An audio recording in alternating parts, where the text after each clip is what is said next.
Hello, everyone, and good evening. Welcome back to Late Night Snacks. If you guys are here on your regular Wednesday viewing, as of now, that will change in the future. Trust me.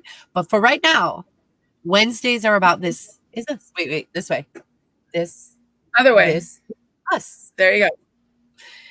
So we're going to go ahead and recap last night's episode, which was season 5, episode 6, Birth Mother.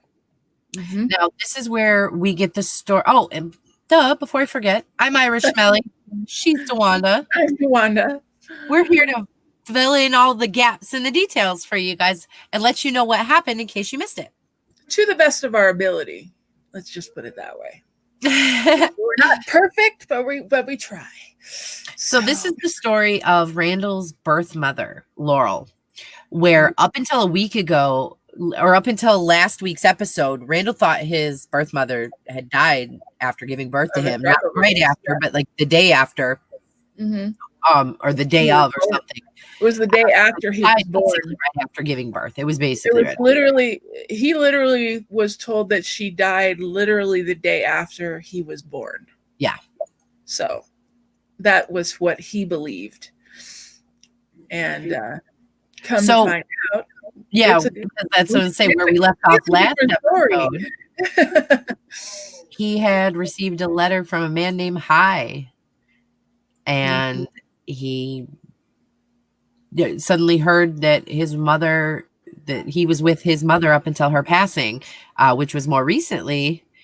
And it was breast cancer, not a drug overdose.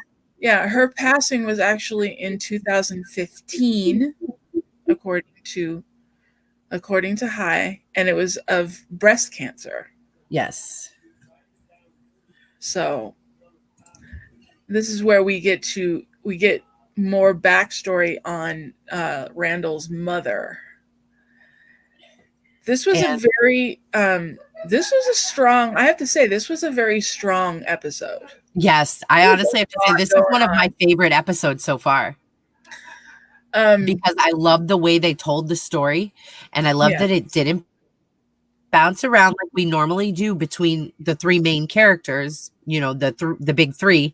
We usually bounce between their stories and what's going on in their lives. So it was nice to just stick with just one person for an episode and get a whole episode of just backstory for them. Not even that it involved them, but for them. And that's something that I think Randall's needed this closure on for a long time was, why was I given up? Why was I adopted? Why was I not good enough? Why did my mother die of a drug overdose? All of these things. And then he goes through, thinking William then lied to him. And Hi explains to him that William did think that his mother died and he fled with the baby. Yeah, and that was because when she did overdose and the paramedics were working on her, they pronounced her dead. Right, while William was still standing there. Standing there holding Randall in his arms, and he basically he booked it out of there. Yeah. And that was the last that he knew of it. So, technically he didn't lie to him because that was the end of the story for him. He didn't stick around for the rest of it. So yeah. And it was nice because we got to hear the story of Randall's birth, but from his mother's point of view. So we've always seen it, from the Pearson's point of view. But we haven't, and then we saw it from William's, but we haven't seen it from Laurel's. So it was very interesting to see it from his mother's point of view. Then let's see. So it starts off with Hi, welcoming Beth and Randall to the home in New Orleans. And he mentions, thank you for quarantining and everything. So they quarantined. Like social distancing, yeah. Right. And social distancing. They basically got tested and they quarantined for 2 weeks before they did this. And so then he takes them into the house, sits them down, and, pours them each a cup of tea. And he begins to tell them Laurel's story, which is partly Randall's story. And we hear about how Hi was Laurel was the love of High's life.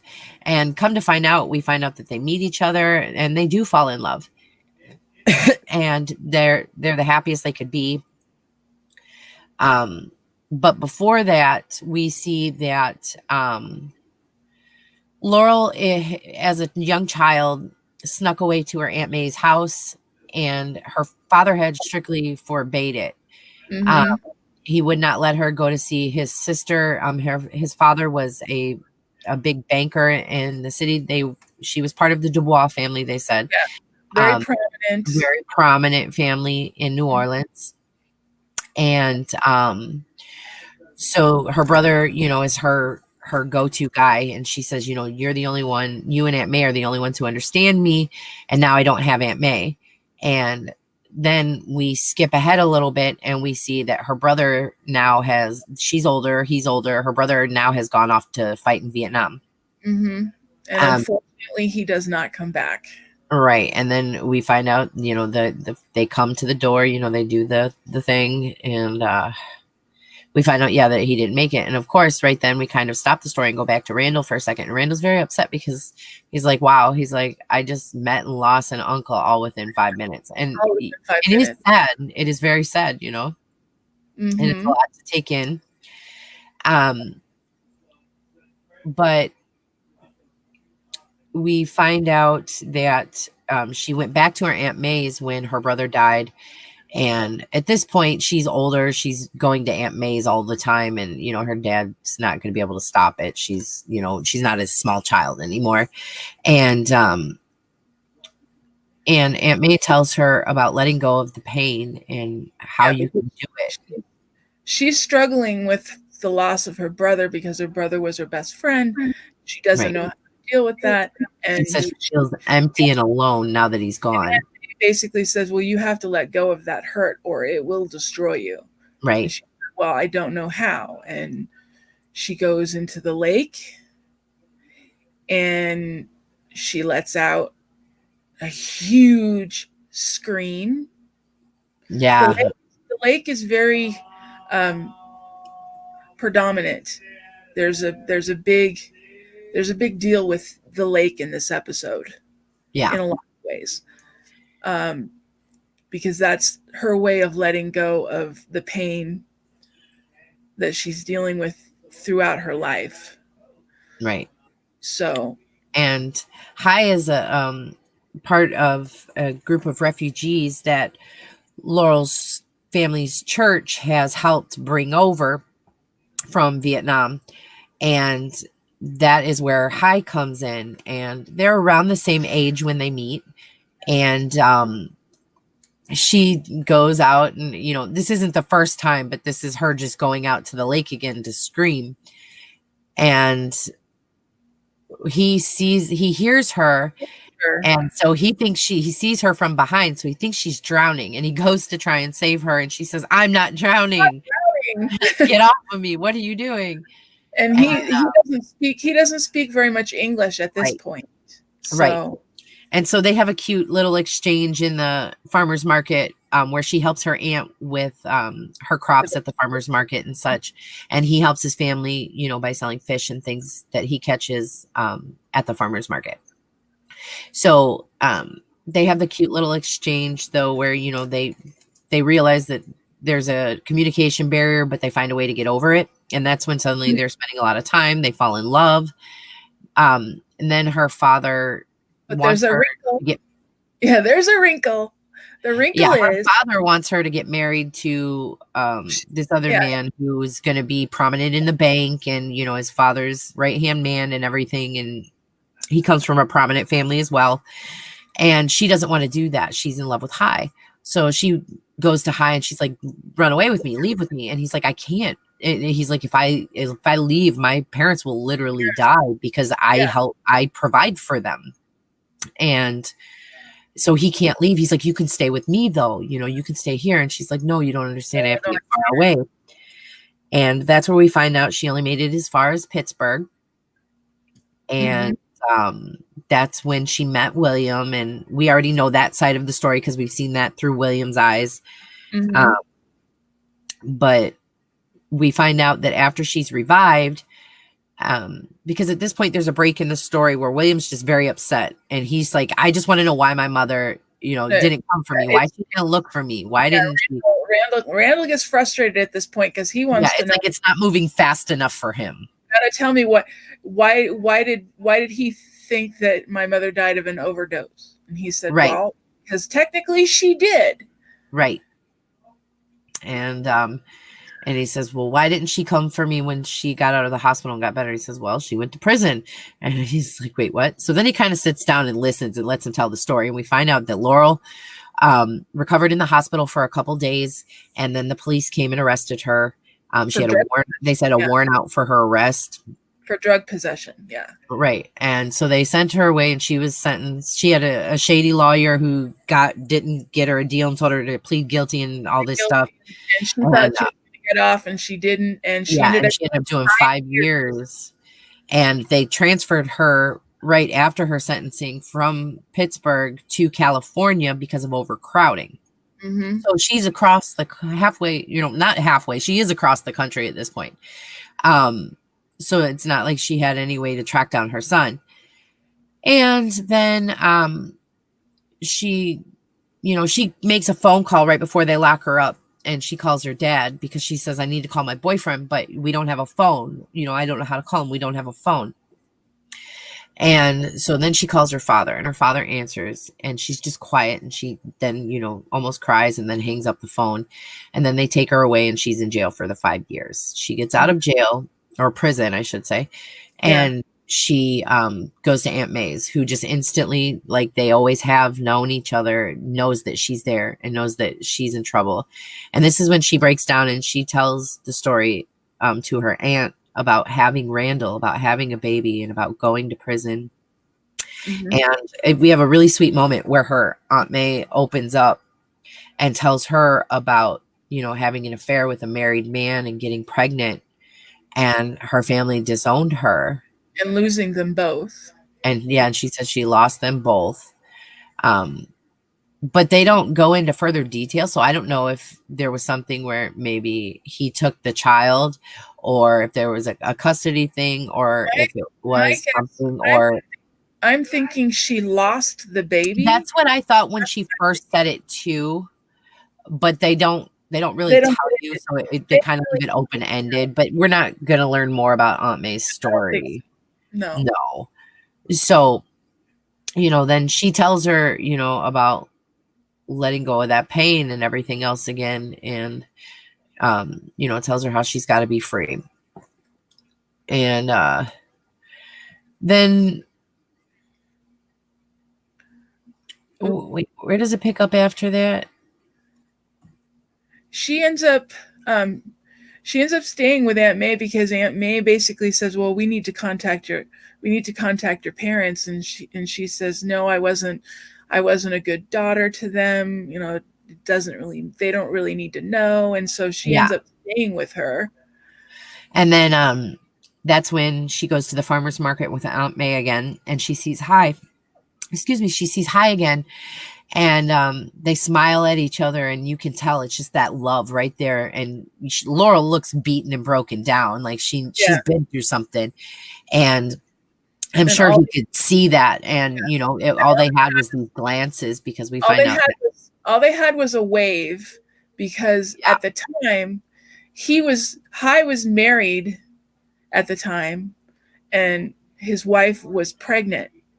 Yeah. So they couldn't do anything. All they had were moments, but they weren't able to act on any of it. But then we find out years later down the road, after his wife passes, they're still having those moments, and he sees until one day she doesn't come to the farmer's market. And at this point, she's coming by herself. Aunt May's passed at this point, because she's by herself and she's older. Yeah. And that's when he comes to check on her and finds out that she's dying of breast cancer. So he takes up the role of caretaker for her, and he says, let me help you, and, have you eaten? And have you eaten? Yeah. And that was their thing when they were younger, when he said, I cook for you, because she said, I'm a horrible cook. I'm a bad cook. And that was how they, got their first date. And the doctor told her that it was a very aggressive tumor, and she didn't have very much time, but she ended up having two 2 more years because the doctor. Yeah, because they told her that it was really bad and she was going to go quickly, and yeah, she got 2 more years out of it. He said he got 2 wonderful years out of it with her. And that's where he learned Randall's story, how he was born and everything else. And that's where the story came. He explains to Randall that his mother's whole life she thought about him and the son that she lost. Every day. And then when High finishes his story, and that's something I forgot to mention at the beginning, he gives Randall the keys, which he had told him when he first got there, when they're like, oh, this is a beautiful home. Your home is beautiful and everything. And he's like, oh, I'm glad you like it. It's yours. And it's like, oh, it was Aunt May's. You see it, over time through the episode, you see it was Aunt May's place, and then it became Laurel's place, and now it's Randall's place. And then him and Beth are sleeping and he's feeling restless. They're staying at a hotel at this point and he can't sleep. So Randall leaves a note for Beth just saying, I went for a drive. I'll be back. And he goes to the house and he goes out to the lake and, he takes his clothes off and he goes out to the lake and he sits there and, all of a sudden you see Laurel, but, the older version of her behind him, and they have a conversation where she just says she's so sorry, and she tells him to let go of his sadness and his pain. And then once again he follows her lead, screaming up to the sky. And I have to say that was a beautiful. Oh, I'm telling you right now, Sterling has Emmy written all over this performance. I don't care what anybody says. He did. It was an amazing episode. When I was watching the end of this entire segment, I was bawling like a baby. I know. I told my husband I was back and forth. I was crying, but then I was smiling, and I was happy at one point, but then I was happy crying, and then it was just like it was up and down a roller coaster, all over the place during that last part because he was. Because then at the end, Beth and Randall are driving home, and you see Beth looking over at him, and Randall's just got this big smile, this big grin on his face. And he looks, for the first time in a long time, you see Randall look like he's at peace. Like he's always so high strung and, anxious. And he finally feels, you can see it all on his face and everything. Right. And that's amazing, props to the actor to really get around for that. I remember exactly what he told Beth. It was like, because he looked over at her and basically said, what? And she's like, well, you look different. You look at peace. And he said, well, I got my birth story. I finally got my birth story. And it says, while his parents weren't perfect, they loved him. Yeah, while my parents were, I was loved by 2 imperfect people. That inspires him to call Kevin because, him and Kevin have had this argument and they've gone back and forth with the tension. And so he wants to call Kevin and, talk to him and make, just everything okay with them. So we're not as tense and things like that. And then we get Kevin on the phone, but Kevin's in the car too, but he's panicking and he's telling Randall, he's like, Randall, I'm sorry, I can't talk right now. And he says, Madison's going into labor with the twins. She's in labor and he's in Vancouver and doesn't know how he's going to get there. Yeah. And then it ends like that. But then we get the preview for next week. You want to tell them about that? Oh my God.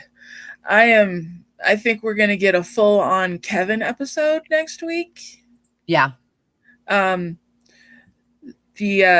preview for next week is pretty, oh my God. Because apparently he gets in a pretty nasty car accident. Yeah, we see Kevin. We don't know. We don't see Kevin. We see Kevin's car crashed in a ditch, or like off an embankment into a ditch. And it's obviously smoking and everything, and it's beat up bad. It's messed up. It's not smoking. It was on fire, dude. Was it on fire? I couldn't remember if it was or not.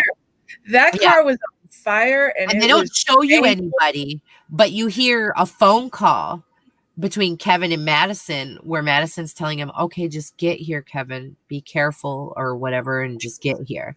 And then they show a wallet that is, obviously like flown out of the car or something. Had an accident and it's got Kevin's name on it. It's Kevin's ID. So that's where they leave us. And they leave it at that. And I actually did a little bit of research before we got on here. And what I came across is that this episode is not necessarily going to be seriously cut and dry to where, yes, he got into an accident, but it could be that he actually hit someone and he's actually going to be dealing with legal issues because of this, whatever's going on in this accident. So there's a lot more that we're probably going to get from it than just an accident, whether he's okay. Because we know he gets that. We know they're not going to kill Kevin off. We already know they're not going to kill Kevin off, but there's maybe later. There is going to be ramifications from this accident. Okay. But that's really all I was able to find out. Well, we'll have to keep an eye out. So that this is us season 5 episode 6 Birth Mother, and honestly I loved this episode. I think it was one of the best episodes of this show that I have watched in a long time, and that's saying a lot because I love this show and I love all the episodes.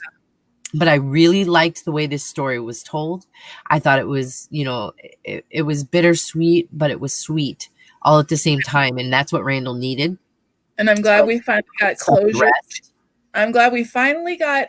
I'm hoping we've finally gotten full closure to this story, so that Randall can move on to other things, because I'm ready to move on from this. Believe it or not, I'm ready to move on from this story onto hopefully happier things for him. Well, that wraps it up for us, you guys. I've been Irish Belly. She's been DeWanda. We love you. We love you for being here. Be kind to yourself. And remember, be kind to someone else. Bye, guys. We'll see you guys in the next one.